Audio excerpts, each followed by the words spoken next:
Donc, bonjour à toutes et à tous. Donc, aujourd'hui, on reçoit Éric Bossen et Jacques-Olivier Demey. Bonjour. Donc, pour un webinar qui va traiter des problématiques liées à l'organisation des éditeurs paye pendant cette crise. Et puis, on reviendra également sur quelques tips, notamment pour accélérer le remboursement des avances faites par les entreprises concernant l'activité partielle. Donc, on reçoit Éric et Jacques-Olivier. Je vais laisser Éric se présenter. Oui, bonjour à tous. Je suis Éric Bossen et chez CGDIM, j'ai le plaisir d'exercer des fonctions de directeur commercial en charge plus particulièrement de l'activité du parc. C'est-à-dire que mon rôle consiste à m'assurer du bon suivi de l'ensemble des sociétés qui nous ont fait le plaisir de nous rejoindre. Jacques-Olivier. À mon tour, du coup, Jacques-Olivier Demey. Chez CGDIM SRH, moi, je m'occupe de gérer les projets d'une manière plutôt générale, plutôt associé à une équipe assez restreinte qui fonctionne en mode agile sur des sujets liés à l'innovation. Alors évidemment, là, dans le contexte dans lequel nous sommes, on est intégré dans, et on va en parler, j'imagine, tous ces sujets liés au chômage partiel et aux déclarations des heures. Ouais. Super. Alors écoutez, ce qui nous intéresse dans un premier temps, c'est de savoir un peu comment une entreprise comme la vôtre s'est organisée face à cette crise pour permettre une continuité de service vis-à-vis de ses clients et donc assurer la livraison des bulletins de paye. Question qui embrasse très large, parce que c'est un sujet extrêmement actuel, bien sûr, et qui, dès le début, nous a amené, nous, chez CGDIM, puisqu'on a quand même un certain nombre de clients, à mettre en place une organisation très particulière.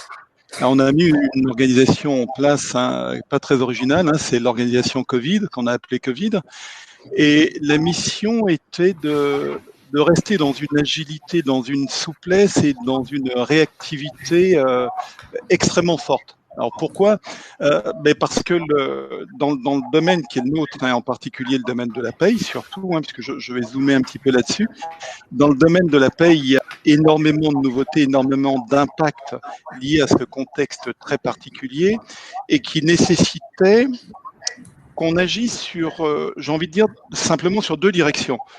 Une direction en interne avec nos collaborateurs pour leur donner toute l'information nécessaire pour qu'ils puissent réagir rapidement. Donc ça, c'est à destination de nos collaborateurs. Et après, on n'a pas inventé l'eau chaude. On a juste mis en place des moyens d'information avec des webinars, avec des réunions qui étaient bien définies, et réunions auxquelles se connectaient l'ensemble de nos collaborateurs pour prendre le savoir. Et le deuxième sujet sur lequel on s'est énormément mobilisé, évidemment, c'est la capacité à passer de l'information à nos clients. Et pour ça, excuse-moi, je vais juste couper une seconde. Il y a quelqu'un qui a une radio d'allumée derrière lui ou parce qu'il y a un bruit de fond qui est. Je viens de couper l'appareil qui tournait dans mon bureau. Voilà. C'est bon, vas-y, excuse-moi Eric. Je t'en prie. Donc, ce que j'expliquais, c'est qu'on a beaucoup travaillé, d'une part avec nos collaborateurs, pour être sûr qu'ils ne ratent rien au niveau de l'information qui devait leur remonter, et d'autre part au niveau des clients, en mettant tout de suite en place une FAQ, qui permettait déjà de leur donner de l'information. Donc, c'est la première action, c'est passer de l'information. Donc, concrètement, pardon. Non, j'allais juste dire concrètement, ça veut dire qu'avec Eric, là, on a un peu aplati l'organigramme dans l'entreprise. On a une réunion quotidienne avec 25 managers. L'idée pour nous, c'était de réagir très, très, très vite. On l'a vu, on va en parler aussi plus tard, mais le contexte social, les communications quotidiennes de nos dirigeants nous ont aidé à réagir justement en mode ultra rapide. C'est ce qu'expliquait Eric, réunion tous les matins et tous les soirs. Et après, on redescendait sur chaque équipe.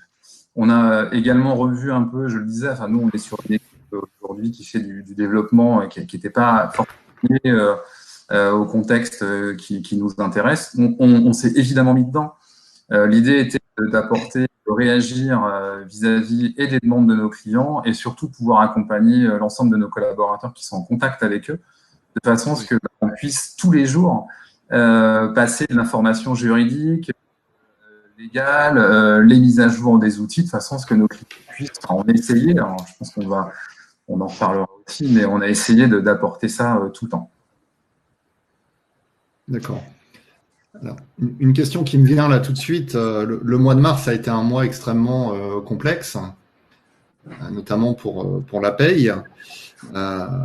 Est-ce que les bulletins de paye ont été livrés en temps et en heure, en plein cœur de cette crise? Alors, ça c'est une question extrêmement intéressante, Christophe, parce que j'ai envie de dire que on a aussi appris pendant cette crise, on a appris à servir, on a appris à anticiper, à s'adapter. Tu parles des bulletins. C'est vrai que travailler sur des sujets comme des sujets de paye, c'est s'assurer que le bulletin d'abord soit bon, évidemment, qu'il intègre toutes les modifications qu'il était nécessaire de mettre dedans, mais surtout, et aussi que le bulletin arrive. Ça paraît tout simple, mais s'assurer de la bonne perception du bulletin. Alors, on a beaucoup de clients à qui on envoie les bulletins de paye comme nos collègues, et les clients reçoivent cela chez eux. Mais pour certains de nos clients chez qui on avait mis en place des outils comme des coffres-forts électroniques, on s'est rendu compte de la pertinence de ces outils-là, parce qu'il y avait un côté très rassurant pour nos clients de savoir qu'ils avaient dans leur coffre-fort tous les bulletins qui arrivaient. Et du coup, on a anticipé, on a généralisé un petit peu cette façon de faire auprès des clients qui n'avaient pas forcément souscrit à ce service-là, et service qu'on a proposé par la suite. Donc, c'était s'assurer de la bonne arrivée du bulletin de paye, qu'il soit papier ou électronique. D'accord, d'autant qu'il y a eu pas mal de problèmes avec la Poste pendant quasiment un mois et demi. Alors, ces problèmes de Poste ont été appréciés différemment selon les régions. C'est assez étonnant, mais selon les régions où vivaient nos clients, ils ne l'ont pas vécu de la même manière. Et on s'est rendu compte du coup qu'une fois qu'on satisfaisait à cette sécurisation de l'arrivée du bulletin de paye, il y avait d'autres demandes. Il y avait des demandes comme écoutez, on a besoin de pouvoir recevoir des documents qu'on a besoin de signer parce que la vie en entreprise doit continuer. Elle est plus numérique qu'elle ne l'était avant, mais elle doit continuer. Et donc, c'était aussi pouvoir proposer à nos clients un service de signature électronique.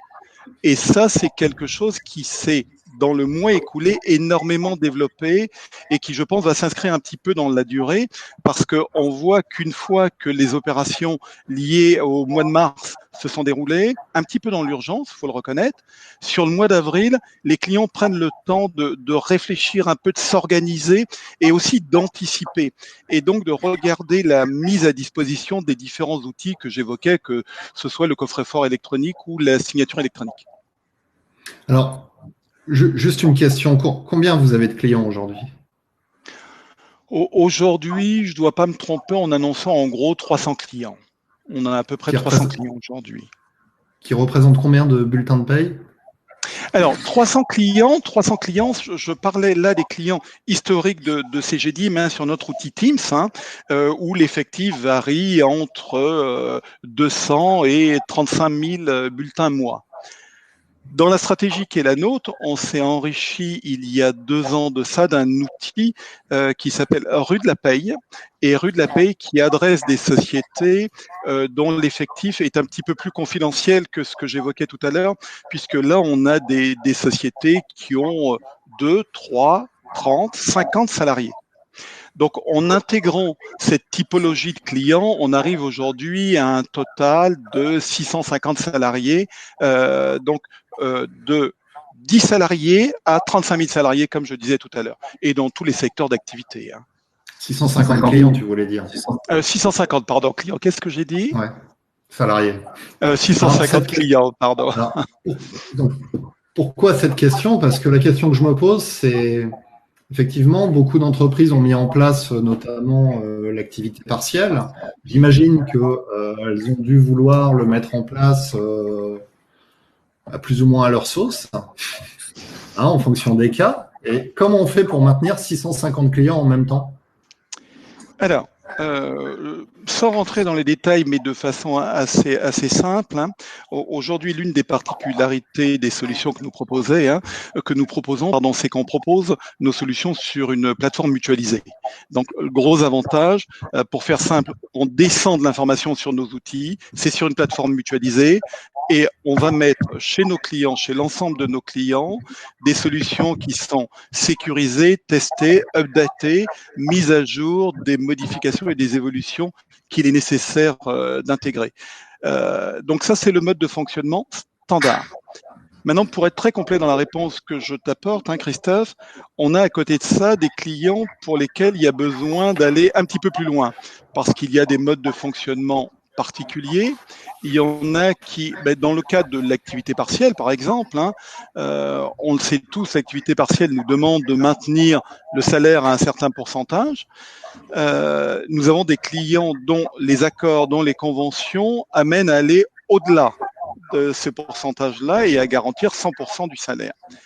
Et des fois, mais Jacques-Olivier en parlera mieux que moi, on nous demande également d'intégrer dans ce salaire de base qui va servir au calcul des éléments qui ne sont pas le mode de fonctionnement de l'ensemble de nos clients. La relation qui nous lie à ces clients qui ont des exigences un petit peu particulières nous permet de développer ces processus et donc d'intégrer, tout en ayant un standard, d'intégrer des spécificités. D'accord. Jacques-Olivier, tu veux compléter? Ouais, je vais rajouter un petit sujet, peut-être sûrement un retour d'expérience sur le mois de mars en particulier. Le mois de mars a été donc du coup le début du chômage partiel. On le disait, donc on a un outil unique, si je dois le dire. Donc ça veut dire que notre R&D fait un seul et unique paramétrage qu'on met à disposition pour l'ensemble de nos clients. Derrière, on met évidemment des options qui s'activent ou pas. Un des sujets qui a été très sur le mois de mars, c'est que globalement, on l'a vu en plus sur la communication de chiffres, de salariés qui étaient en chômage partiel, tout le monde n'a pas été concerné, en tout cas sur des grosses volumétries dès le début. Est-ce que tu auras un casque, Jacques-Olivier, ou des écouteurs? Je vais le mettre. Il y a un léger écho. En plus, décidément.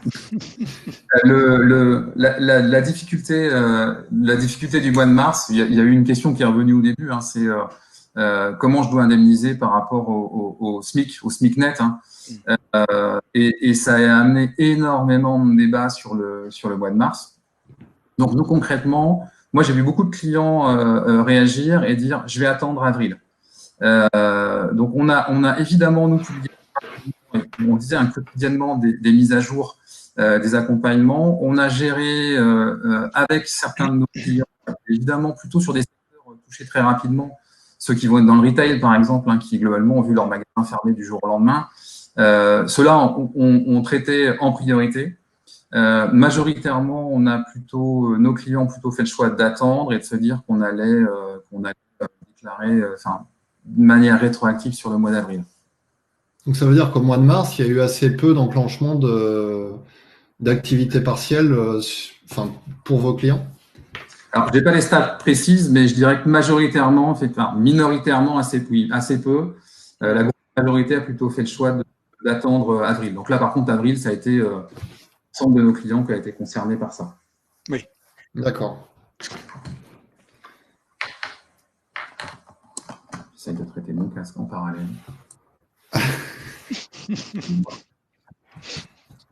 Évidemment. Alors, la paye, c'est quand même un sujet ultra sensible et je pense que tout le monde je pense que les salariés ont carrément flippé en fait au moment du début de l'épidémie et du confinement. J'imagine que les RH, les responsables de paye ont dû aussi avoir un certain nombre de craintes. C'est quoi les craintes principales que vous avez vues un peu émerger pendant cette crise vis-à-vis de vos clients?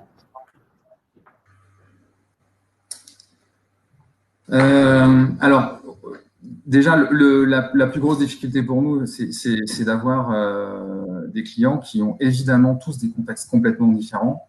On va avoir des contextes financiers qui ont nécessité des urgences pour certains, de dire je dois impérativement déclarer très vite et me faire rembourser au plus vite. La plus grosse difficulté, je dirais, pour notre relation, en tout cas avec nos clients, a été justement de gérer ces cas particuliers, d'apporter la bonne réponse dans le bon temps et avec un contexte légal qui était très fluctuant. On était sur quasiment même des réactions sur des tweets. Moi, je revois notre service juridique, nous dire on surveille les tweets de Madame Pénicaud, parce qu'en fait, on a des informations qui bougent tous les jours. Après, moi, j'ai pas été en contact avec tous les clients, bien évidemment. Le premier sujet que moi j'ai vu apparaître a été sécurité de nos collaborateurs en priorité. Alors même nous, d'ailleurs, au niveau du groupe CGDIM, tout le monde a d'abord dit sécurité de mes collabs. Et ensuite, après, on a traité tous les sujets, comment est-ce qu'on régularise la paye.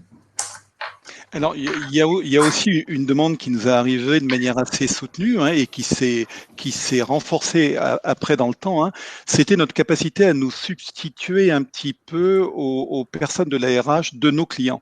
Pourquoi? Parce que la crise qu'on traverse est aussi, et d'abord, une crise évidemment qui concerne la santé des collaborateurs. Et nos clients ont eu des collaborateurs qui ont été dans l'obligation de s'arrêter. Et ce que ces clients souhaitaient, c'était que CGDIM puisse prendre en charge les actions qui étaient gérées au préalable par les collaborateurs qui sont partis en arrêt de travail. Et là, alors c'est vrai que c'est quelque chose qu'on sait gérer puisqu'on travaille beaucoup dans le BPO, c'est-à-dire qu'on prend en charge toute la gestion de la paye. Et par contre, ça a amené chez nous une vraie organisation, parce que on a un nombre défini de collaborateurs qui travaillent sur certains sujets. Il faut faire preuve d'agilité pour switcher un petit peu sur les fonctions de chacun, et puis être en capacité, effectivement, de déléguer donc nos collaborateurs sur ces missions-là, tout en continuant à assurer d'autres services. C'est un petit peu compliqué, un petit peu sport. On y arrive, puisque c'est quelque chose qui s'inscrit un petit peu dans la durée. Et ça me laisse à penser qu'on va aller ensuite vers peut-être une réorganisation en fait de ce monde du travail dans le domaine en particulier de la paye. On avait bien remarqué, je ne sais pas si Christophe tu partages, toi qui es à l'écoute du marché, mais depuis quelques années, on voit bien qu'on a eu une inversion sur la gestion des systèmes de paye entre le in et le out. On est de plus en plus vers de la délégation auprès de sociétés spécialisées dans la paye. Je crois qu'aujourd'hui, on va aller un petit peu plus loin. Enfin, aujourd'hui, plutôt demain, on va aller un petit peu plus loin. C'est-à-dire qu'on délègue la paye à des industriels qui savent le faire, mais on va déléguer aussi tout le service derrière, donc jusqu'à l'externalisation des personnes qui ont en charge cela, et confier ces missions, la mission complète de la paye, à des professionnels. Je pense que le Covid va nous amener aussi à ça. C'est vrai que potentiellement, ça crée un nouveau risque en fait pour l'entreprise. Parce que si on prend une entreprise de 300, 500 personnes qui va avoir 2 à 3 peut-être gestionnaires paye, déjà en temps normal, s'il y en a un qui se casse la jambe, c'est a priori complexe. Oui.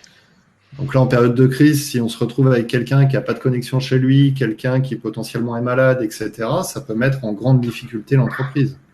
Absolument. Donc effectivement, je pense que déjà d'un point de vue global, le digital va prendre de plus en plus d'ampleur. Oui.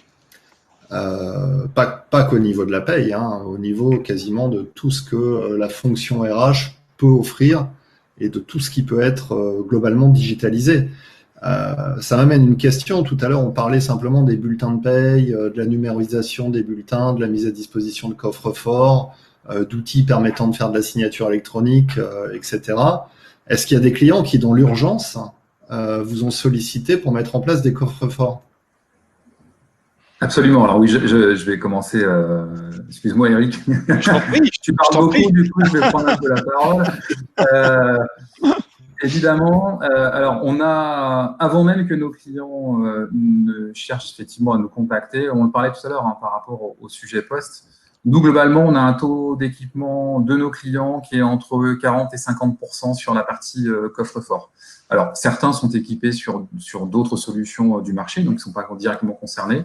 Mais du coup, l'autre majorité envoie encore soit directement sur site, soit à l'adresse des collaborateurs. Donc, on a vu deux types de réactions. Et on pensait, nous, effectivement, que massivement, on nous dirait on veut des coffres. Alors, on n'a pas eu le côté massif qu'on s'attendait. Sur ce sujet-là, d'abord, nous, on s'est organisé en disant, OK, on a prévu techniquement, il y en a basculé déjà tous nos clients. C'est-à-dire qu'en disant, dès qu'un client nous demandera, on était prêt à appuyer sur le bouton en disant, voilà, les coffres sont prêts, il n'y a plus qu'à. Donc, on a quelques Alors, clients. excuse-moi, quand tu dis qu'on n'a plus qu'à appuyer sur le bouton, ça veut dire que en 24 heures, on peut bénéficier du service? Alors, oui, presque, ouais, oui. En fait, le service, il est fin de mois. Donc, ce qu'on avait expliqué à nos clients, c'est que dans tous les cas, on pouvait assurément déposer les bulletins de paye dans les coffres forts. Après, ce qu'il allait falloir gérer, c'était la relation directe entre la communication de l'employeur vers le salarié pour l'accompagner dans sa connexion et évidemment gérer le côté sécurité, parce qu'on doit fournir un code personnel et le transmettre. C'était une des difficultés à laquelle on s'était confronté. Donc, il y avait plusieurs possibilités. Soit les gens avaient déjà des collaborateurs équipés en ordinateur ou en mobile et un portail. Donc, du coup, là, ça facilite les choses. En revanche, c'est pas toujours le cas.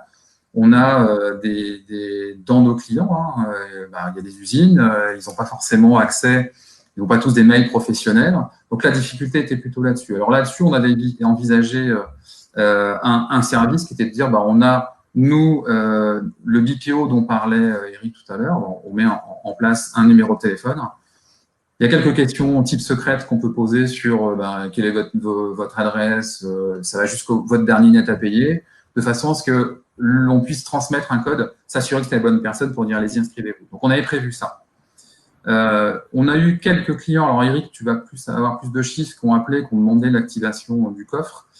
Majoritairement pour les autres, ça s'est plutôt orienté de dire j'arrête de distribuer sur site, parce que globalement le site n'est potentiellement pas ouvert ou peu, et on a envoyé directement à l'adresse des collaborateurs les bulletins de paie. Oui, c'est ça. D'accord. Et tu parlais, Eric, d'effectivement d'externaliser les moyens humains finalement. Est-ce qu'il y a des clients qui, pendant cette période de crise, se sont retrouvés complètement nus au niveau de leur service paye et vous ont sollicité pour prendre la main directement sur la production? Alors, on a eu deux cas de figure. On a eu le cas du client qui anticipe un petit peu l'effet crainte dans cette période très particulière, où ils nous ont dit, écoutez, pour l'instant, on est bien staffé, nos collaborateurs sont là. Pour autant, est-ce que vous auriez un dispositif au cas où? Parce qu'on sent que c'est fragile. Donc, il y a tout ce travail à faire en amont. Et ce qui était pas mal, parce que ça nous permettait de commencer à monter un petit peu en proximité avec ces clients-là pour prendre la compétence liée à leur contexte. Donc ça, j'ai envie de dire, c'était le cas le plus facile. Le cas un petit peu plus compliqué, on a eu deux de nos clients qui nous ont appelés pour pouvoir intervenir très rapidement parce qu'ils avaient peu de monde chez eux. Le personnel qui gérait la paye était soit en arrêt maladie, soit en arrêt pour garde d'enfants. Donc, il a fallu se substituer extrêmement rapidement au personnel compétent chez le client. Et mettre en lieu et place, à distance bien entendu, mais le digital est là pour nous apporter toutes les solutions. Et nous, ce qu'on a mis à disposition, c'est la connaissance opérationnelle et fonctionnelle. Et évidemment, thématique, bien sûr. Alors j'imagine que le bulletin de paye va être assez complexe à gérer avec notamment la conversion des arrêts maladie en chômage partiel, etc. Moi je sais, parce que je l'ai entendu d'un certain nombre de RH, que le dispositif de chômage partiel est assez chronophage et demande beaucoup de temps en fait au RH pour simplement aller constituer leurs fichiers, faire leur demande de remboursement. Est-ce que ça, c'est des choses que vous prenez en charge pour vos clients? Alors, sur le sujet, alors il y a la partie de déclaration des heures, donc bien évidemment. Là-dessus, on a réagi au plus vite. On a notre R&D qui nous a livré, pour être totalement transparent, avant-hier, l'outil qui permet de gérer et de générer les fameux fichiers XML qu'on peut déposer sur le site pour avoir les remboursements. Encore une fois, hein, sur ce point-là, donc on a mis 2 semaines quand même, alors on se dirait à sortir le sujet, mais on a étudié globalement l'ensemble des cas qui étaient possibles chez nos clients de façon à pouvoir leur proposer. Alors, je suis un peu de commerce, excusez-moi, du presse-bouton. Alors moi, je l'ai testé hier, hein, ça marche plutôt pas mal. L'idée était effectivement de décharger nos clients de la production de ces fichiers et de toute la complexité qu'il peut y avoir à l'intérieur, parce que l'État a évidemment différencié les cas entre les salariés qui ont plutôt une activité mensuelle de ceux qui étaient soumis à des cycles. Alors, on va encore probablement parler du retail, nos clients, en tout cas, qui ont des équipes et qui, du coup, ont des périodes hautes, des périodes basses, qui ne travaillent pas de la même façon, qui, du coup, complexifient la déclaration. Donc, on a pas mal travaillé sur le sujet dans l'objectif de produire tout simplement un fichier Excel dans lequel nos clients valident le contenu. Une fois que le contenu est validé ou corrigé au cas particulier, derrière, c'est encore une fois un presse-bouton, on réintègre les corrections et on met à disposition le déclaratif là-dessus. Ok, donc il n'y a plus qu'à envoyer. C'est le client ensuite qui charge son fichier directement sur le site. Complètement. Alors avec ces accès, bien évidemment. Alors on a aussi proposé, alors moi je l'ai pas vu encore activé, hein, mais on a aussi proposé à nos clients, parce que certains ont de nombreux sites, de le faire à leur place. Hein. Mais bon, après aujourd'hui, effectivement, je crois que nos clients préfèrent encore pour le moment cliquer sur le bouton et s'assurer que le remboursement va bien se faire. Je les comprends. Absolument, c'est un sujet important. Okay. Question un peu bête, mais moi, par exemple, qui le fait à la main et qui supporte CGDIM, qu'est-ce que tu me conseilles en fait? Alors soit tu es doué, tu maîtrises parfaitement Excel et non mais il y en a, après il y a des gens. C'est pas question d'être doué, c'est juste une question de temps. Non, oui, absolument. Alors après, on a plusieurs possibilités au demeurant. Si vous n'êtes pas client CGDIM, nous on a également monté la procédure qui c'est à partir d'un fichier DSN que vous auriez, on sait lire le fichier DSN et on sait composer ce fichier, en tout cas préparer ce fichier déclaratif en fonction de ce que vous aurez mis dans votre DSN. Il y aura entre 70 et 100% des informations qui sont là, mais du coup, on rentrera dans le même principe. L'idée, c'est, alors, faut rentrer en contact avec nous. On va être évidemment sur des données à caractère personnel qui rentrent sous l'égide de la RGPD, donc on sécurisera les transferts, les échanges de données. Mais l'idée, c'est de vous produire, encore une fois, un fichier Excel, comme pour nos clients, vous le validez, vous le complétez si les informations n'étaient pas présentes dans la DSN. Et puis derrière, on rentre nous dans notre cycle normal, et derrière, on vous mettrait à disposition les fichiers déclaratifs, les fameux XML, de façon à ce que vous puissiez les déposer sur le site. Donc, on a prévu ça aussi. D'accord. Mais l'idée, pardon, pour compléter ce que disait Jacques-Olivier, c'est de pouvoir servir dans un premier temps, évidemment, nos clients, ceux qui ont nos solutions, mais on s'est rendu compte que, parce qu'on était présent dans certains grands groupes, il y avait dans ces groupes des entités qui étaient équipées d'autres outils, très performants pour autant, mais qui n'allaient pas jusqu'à ce service-là. Et donc, ils se sont rapprochés de nous pour nous demander si on était en capacité de le faire. Et c'est comme ça qu'on a regardé et qu'on a travaillé, qu'on a adapté, qu'on a proposé ces solutions. C'est pour ça que je disais tout à l'heure, Christophe, que aussi ce contexte actuel nous a appris aussi à travailler un petit peu autrement, c'est-à-dire à regarder un petit peu plus loin que les sujets sur lesquels on était et sur les cibles qui étaient les nôtres au départ. Il y a combien de salariés aujourd'hui chez CGDIM ?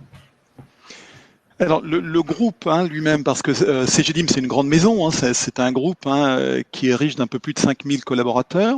Mais sur l'entité à laquelle nous appartenons, Jacques-Olivier et moi, c'est CGDIM SRH, les solutions de ressources humaines. Là, on est pas loin de 720 collaborateurs. Alors, on est présent évidemment sur tout le territoire, tout l'Hexagone, et puis nous avons des entités aussi un petit peu sur le Maroc et également sur la Roumanie, puisqu'on travaille aussi avec un centre de nearshore et un centre d'offshore. Et du coup, le groupe CGDIM, c'est 5000 salariés, et c'est un client pour nous. Et c'est ça qui est intéressant d'ailleurs, c'est que les solutions qu'on propose, nous sommes les premiers à les appliquer, les utiliser. Et du coup, on teste aussi nos propositions de valeur auprès de notre premier client qui est notre employeur. Oui, c'est un laboratoire c'est utile, ouais. À disposition. Absolument. Est-ce que vous avez identifié des besoins liés à la crise Est-ce qu'il y a des demandes des clients qui remontent aujourd'hui sur des dispositifs qu'ils souhaiteraient mettre en place dans un futur proche? Est-ce qu'il y a des nouveaux besoins qui ont été identifiés? Alors, je vais essayer d'apporter une première partie de réponse. Hein. Il y a surtout un besoin de pérenniser des outils qu'on proposait. Hein. On a évoqué tout à l'heure le coffre-fort électronique. Ça c'est quelque chose qui est très fort. Jacques Olivier avait dit, Eric, tu préciseras en gros le nombre de clients que nous avons qui sont dotés de ces outils-là. Aujourd'hui, on a 60 à 65% de nos clients qui l'ont et je pense qu'on va aller vers peut-être pas une généralisation, mais pas très loin. Je pense que la signature électronique est quelque chose qui va prendre de plus en plus de valeur, de plus en plus d'importance que de valeur d'ailleurs. C'est vraiment important de pouvoir se dégager de ces soucis-là, être sûr que le circuit reste opérationnel. Donc ça, c'est un point extrêmement fort. Je crois que le sujet, je le mettrais presque en premier, hein, c'est notre capacité à apporter de l'information. Les clients aujourd'hui ont besoin d'avoir un point d'entrée de tout ce qui tourne autour de le légal. Qu'est-ce que c'est que le légal? Qu'est-ce qui me permet d'être conforme à ce que nous amènent à faire les autorités? Il faut avoir un point d'entrée. Il faut que le travail, si vous me passez l'expression, soit un peu mâché. Et je crois qu'aujourd'hui, ce besoin de conseils juridiques, opérationnels, fonctionnels, ça va être le gros de la demande. Vous avez un outil, très bien, mais des professionnels qui proposent des outils, il y en a plein. Ce qu'on a besoin, c'est que ça soit des outils qui soient portés par des sachants et des sachants qui connaissent l'opérationnel, mais qui connaissent également le juridique, parce qu'on a besoin d'avoir des gens qui sont complets aujourd'hui dans leur savoir, justement. Hein. Et vous savez qu'il y a toujours cette notion de responsabilité. Enfin, Christophe, je suppose que dans les ateliers que tu animes, tu as peut-être ces sujets-là, mais quid de la responsabilité? Il y a ce qui est demandé de faire d'un point de vue légal. Si je ne le fais pas, c'est quoi les implications? Et tout ça amène les clients à regarder la capacité que vous avez à avoir des juristes qui font ce travail-là. Alors, on est plusieurs éditeurs hein, à travailler aujourd'hui avec les autorités de tutelle. On est réunis je vais pas m'attarder là-dessus, mais on est réunis en association et on travaille avec les différentes autorités. Ça nous permet justement de participer à des réunions d'information au plus haut niveau. Et donc d'avoir vraiment les directives qui nous arrivent, de travailler sur ces sujets-là, et puis ensuite d'être en capacité d'amener cela à nos clients. Oui, d'autant que là, ça va être utile parce que a priori, il va y avoir un certain nombre de contrôles URSSAF, contrôle de l'inspection du travail, qui vont probablement dégainer si on est effectivement déconfiné le 11, bon, à partir du 11, probablement. Complètement. Parce que j'imagine aussi qu'il y a des clients qui ont peut-être voulu faire tout et n'importe quoi dans leur paye actuellement.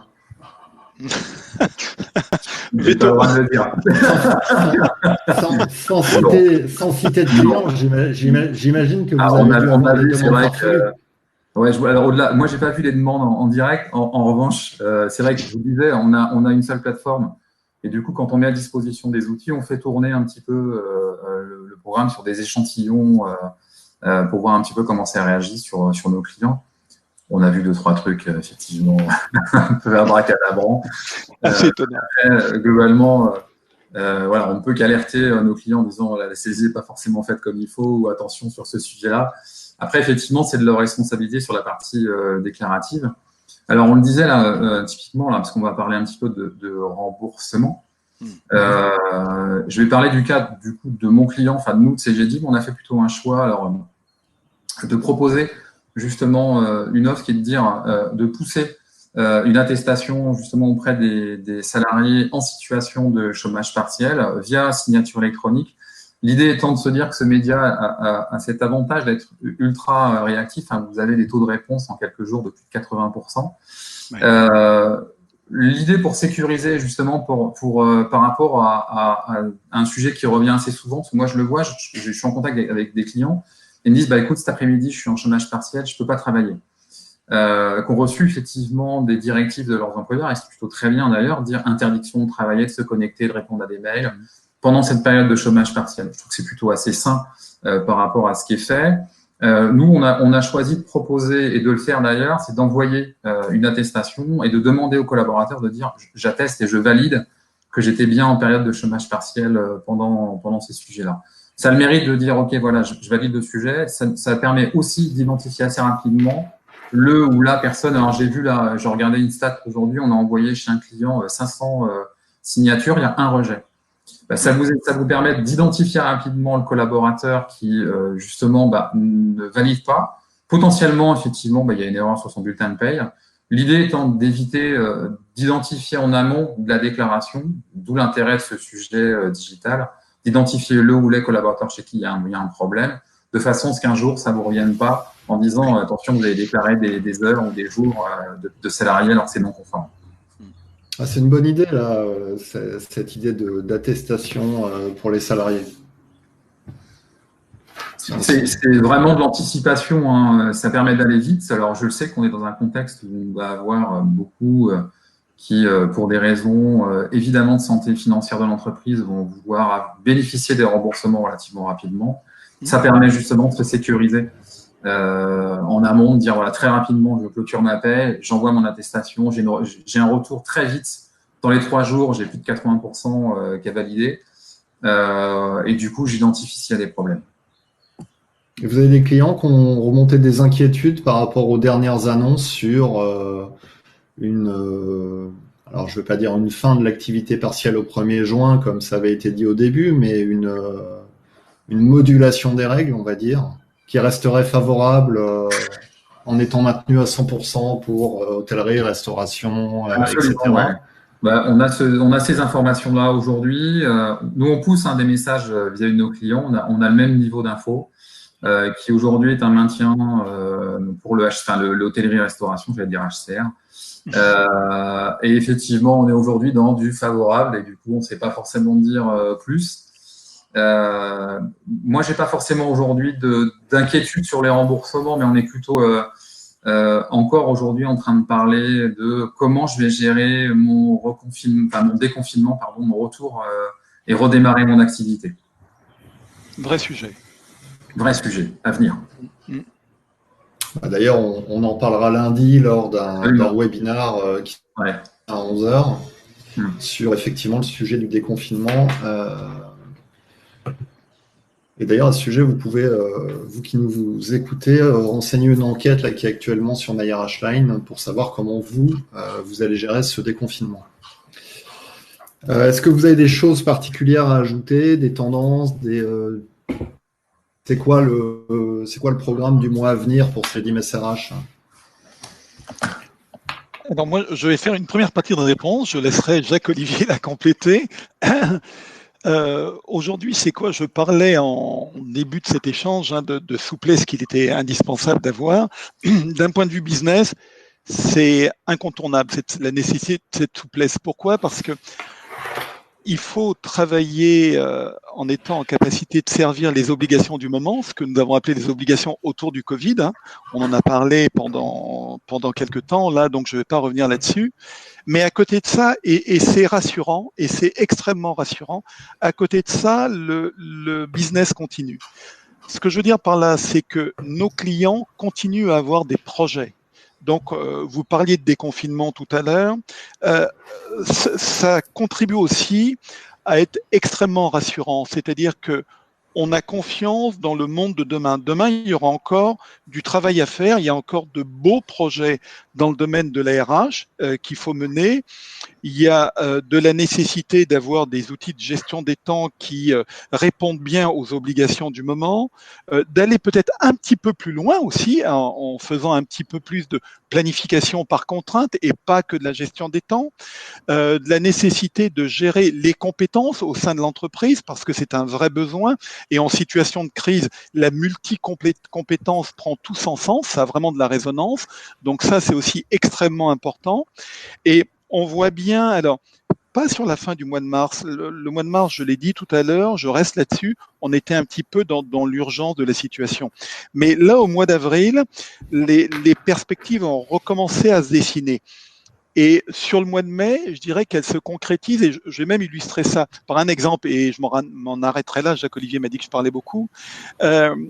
On a eu encore des consultations qui ont il y a des consultations qui ont été lancées, il y a des appels d'offres qui ont été jusqu'au bout, il y a des sélections qui se sont faites. Donc, on a été d'un processus de rédaction de cahier des charges, répondre à un cahier des charges, faire des démonstrations, essayer de prouver la complétude de nos offres, jusqu'à signer le contrat et là, sur la fin du mois de mai, démarrer ces nouveaux projets. Donc ça me remplit d'optimisme. Je me dis qu'on a été dans un moment de ralentissement, de réorganisation. On a appris à travailler autrement. J'ai la faiblesse de croire qu'on va en sortir enrichi, un peu plus professionnel, parce qu'un peu plus large dans le spectre de nos compétences, mais que derrière, il y a de belles opérations qui nous attendent. Oui, et puis ça développe aussi encore plus d'agilité au niveau des entreprises. Et je pense que ces projets digitaux qui, avant, prenaient 6 à 9 mois de décision au niveau des entreprises, aujourd'hui, vont certainement être réalisés dans des délais, enfin, du moins, les prises de décision vont être largement raccourcies. Il y a des boîtes aujourd'hui qui vont certainement vouloir, dès maintenant, s'équiper. Il y a une notion d'urgence qui prend tout son sens. Ouais, il va y avoir une forte accélération de la transformation digitale. Oui. Ok, bah super. J'ai mis le mail srh@cgdimsrh.com si vous avez des questions particulières, que ce soit sur la paye, que ce soit sur le fameux fichier là que CGDIM peut générer à partir d'une DSN pour l'activité partielle.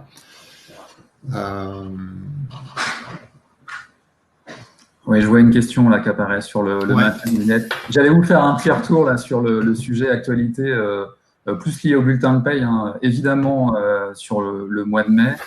Alors, je vais répondre partiellement à la question sur le public. On a, nous, évidemment, là, sur la partie mai, des régularisations. Alors, on le disait tout à l'heure, des clients ont fait des choix, des interprétations. On a proposé, nous, des standards. Certains ont fait, effectivement, pris des volontés de dire je vais indemniser à 70 ou à 100%, comme c'est le cas là. C'était pas très clair sur la partie mois de mars. Ça s'est un peu précisé sur la partie avril. Là, on sait effectivement que sur la partie paye le mois de mai, on a effectivement l'ensemble des règles pour pouvoir appliquer le maintien au net à 100%. Bon, je ne sais pas répondre à la question liée au public. En tout cas, je peux vous confirmer qu'on a bien des clients qui ont fait ce choix-là et qu'on a apporté, nous, une solution. Donc, on vous répondra avec plaisir sur le mail. Je sais aussi qu'on a des précisions sur tout ce qui est contrat pro et apprenti, parce que ça a été indemnisé par indemnisé. Donc, du coup, ça, voilà, c'est plus clair aujourd'hui. On sait qu'on va le faire. On a plein de sujets liés au maintien au plafond. Quand tu dis on sait qu'on va le faire, c'est-à-dire parce qu'on a vu tout, on a vu tout passer sur le sujet. En mars, on pouvait indemniser des apprentis contrat pro. Début avril, on pouvait plus. Il y a une semaine, on nous dit qu'on repeut. C'est ça, voilà, donc on repeut. Donc oui, c'est ça, on repeut. Pour l'instant, si on repeut, alors il y a un débat sur est-ce qu'on met une retenue ou une indemnisation, mais c'est du débat purement paye qu'on va avoir et sur lequel on va communiquer. Je sais qu'il y a un sujet qui va arriver sur le jour férié, le 1er mai, nécessairement. Ouais. Donc, des questions vont se poser sur comment je vais indemniser tous ces sujets-là. Et puis, on le disait, le gros sujet maintenant qui arrive là sur mai, on sait qu'on a eu un démarrage un petit peu, je dirais, léger sur le chômage partiel en mars. Grosse vague en avril, donc du coup, grosse vague de déclaration et d'indemnisation sur le mois de mai. Je crois que c'est le chantier là en ce moment qui va vraiment concerner l'ensemble de nos clients. Est-ce qu'il n'y a pas, je pense à ça là bêtement, mais c'est le mois de la bascule des congés. Il y a un sujet aussi. Est-ce que tu vois le sens de là où je veux en venir? Oui. Est-ce qu'il n'y a pas des employeurs qui vont cette année exceptionnellement écrêter les congés? Je dis joker. Je ne sais pas répondre encore parce que il y a toute une FAQ sur ce sujet-là, effectivement, qui a été publiée chez nous. Je vais vous inviter. Alors, elle est sur notre site. C'est le sujet que j'ai pas encore lu. Je m'en excuse. Mais oui, forcément. Enfin, je vais parler de notre cas à nous en tant que salariés CGI. Mais évidemment qu'on s'est attaché à se dire on doit continuer à fournir du service. Au demeurant, on a quand même un paquet de congés de gens qui étaient prévus, qui devaient partir, qu'on potentiellement annulé, décalé, qu'on essaye de prendre. On essaye de surveiller, mais arrivera forcément des cas de collaborateurs, et on en parlait d'ailleurs encore ce matin à notre réunion, dont on sait que le compteur de congés payés ne sera pas épuré à la fin du mois, et évidemment qu'on va traiter au cas par cas. En tout cas, c'est le choix qu'on a fait, nous, de gérer ce sujet, report, décalage des congés. Ouais, d'autant que dans cette situation, je pense que vous faites partie des rares secteurs d'activité où vous fonctionnez à 100%. Ouais. Je pense que 110, comme tout le monde, 110%. voilà, même à 110%, que vos salariés le font chez eux. Oui. Donc, je pense qu'il y a, enfin voilà, c'est quand même remarquable parce que moi personnellement, quand la crise a démarré, j'ai mis 15 jours avant de me remettre au travail. Enfin, à redevenir productif. Donc, c'est quand même remarquable et je pense que ce soit CGDIM ou tous les éditeurs de paye qui accompagnent leurs clients, faut quand même aussi féliciter l'ensemble des collaborateurs qui font ce métier. Parce que c'est pas évident dans le contexte actuel. Non, mais c'est vrai. C'est pas évident de pouvoir se concentrer sur des métiers techniques comme ça, avec tout le stress qu'il y a autour. Je vois un commentaire qui dit 150 voire 200%, je confirme. Il y a une intensité aujourd'hui qui se fait sur l'information à digérer quotidiennement, la communication descendante à faire auprès de l'ensemble de nos équipes, qui est relativement complexe. En plus, on est sur des modes de travail là, on fait tous de la visio, alors avec des outils différents. On est, je dirais, en représentation du matin au soir, avec des réunions qui s'enchaînent tous et du stress probablement pour les équipes RH. Alors, j'ai beaucoup de respect en ce moment pour les équipes gestionnaires de paye qui doivent effectivement, alors j'allais dire s'arracher les cheveux, moi non. Non, ça doit être extrêmement compliqué, stressant à gérer au quotidien. Et effectivement, on travaille dans cet environnement-là. Après, on peut y ajouter aussi tous. Je vois, on a de temps en temps des latences sur la vidéo. En fonction des endroits où les gens habitent, avec des qualités Internet plus ou moins fluctuantes aussi. Moi, j'ai eu des clients nous appeler en disant « j'ai plus de connexion, je dois valider les virements, comment je fais ?» Voilà. Bon, on a ça aussi à gérer. Enfin, le stress, vous vous rendez compte, en pleine période on est confiné, on est en chômage partiel et je peux pas me connecter pour valider mes virements. Bon, voilà, c'est un peu le quotidien de tout le monde là en ce moment, donc on s'adapte. Et voilà, on essaye d'apporter du service du mieux qu'on peut. Donc du coup, oui, on n'en manque pas, on travaille. Je vois qu'il y a des gens qui disent qu'ils travaillent aussi les jours fériés. Je comprends. Oui. Alors, je te rejoins, c'est sûr qu'actuellement, avec les réseaux de communication qui sont plus ou moins aléatoires en fonction des horaires, c'est pas toujours simple. Même d'un point de vue téléphonique, il y a des horaires où tu peux appeler et des horaires où c'est plus complexe au niveau des connexions. Et on n'a pas parlé des enfants. Et de tous les cas, je vois. Enfin, moi, j'ai dans mes équipes des papas, d'ailleurs. C'est bien, le monde change aussi. Vous êtes en réunion, vous voyez les enfants passer, on s'en occupe, ça crie. On a appris, ce que je trouve assez positif d'ailleurs, à travailler aussi dans ce contexte, Oui. à tolérer. Je ne sais pas si le mot est juste, en tout cas, à trouver normal, et je trouve ça normal, effectivement, d'ailleurs, de pouvoir faire une réunion avec un enfant qui passe, qui a Bien sûr. ou d'autres. Oui, donc on est aussi le monde change sur ce sujet-là. Mais Peut-être on a qu'on va tous gagner en authenticité. si tu me passes l'expression, en humanité également. C'est-à-dire qu'on n'est pas que des professionnels qui se mettent ensemble pour servir un projet, on est d'abord des humains qui, à un moment donné, vont avoir à échanger ensemble, à commercer ensemble.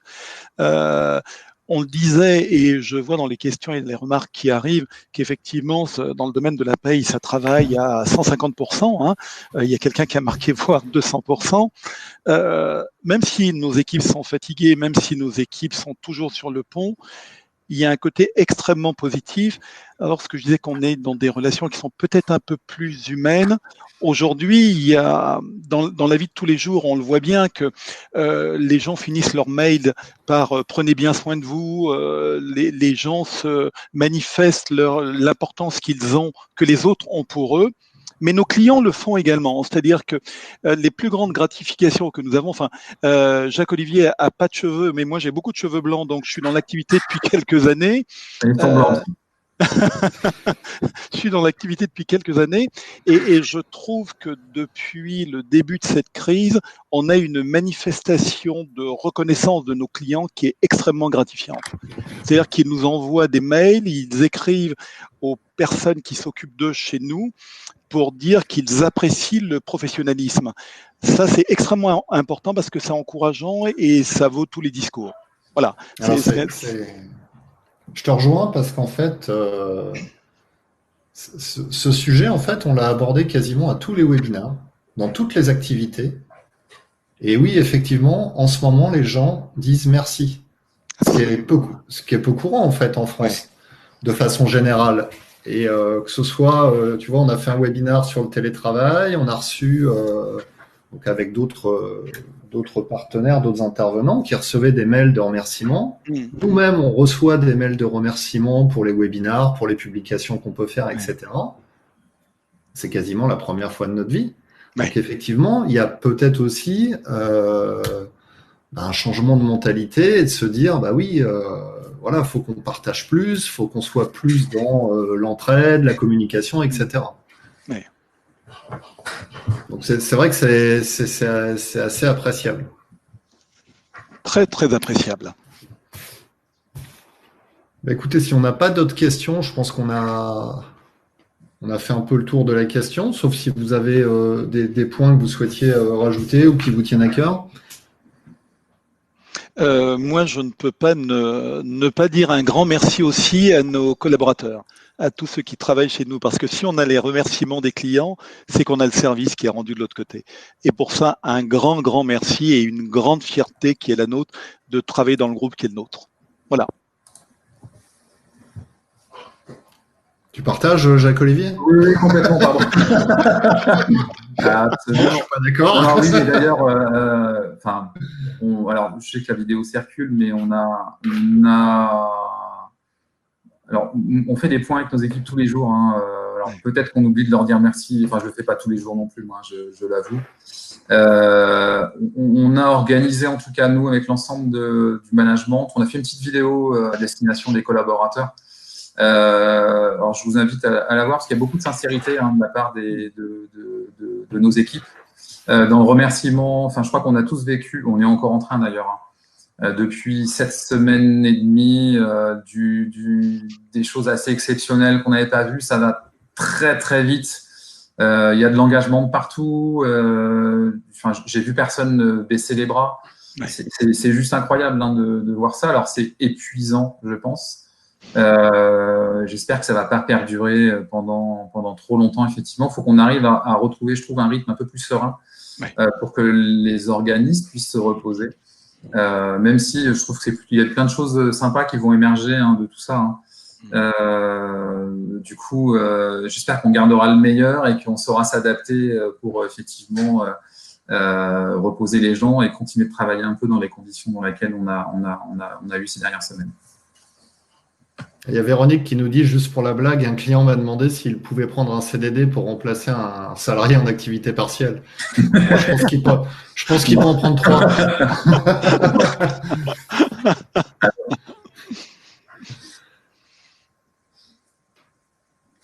Ah, c'est une question que je vous avais soumise, ça. On va y répondre et puis on arrêtera après.